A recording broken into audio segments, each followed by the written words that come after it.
Who's watching me?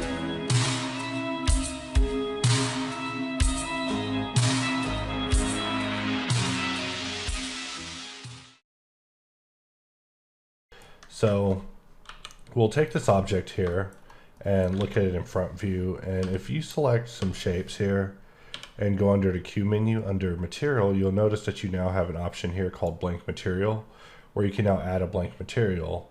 However, at this time, whenever you don't have a material present, it'll just put a material on the object.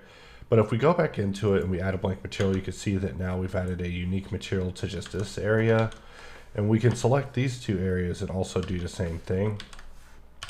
Just press Q, add a blank material, and we can select the trim here as well and just add a blank material.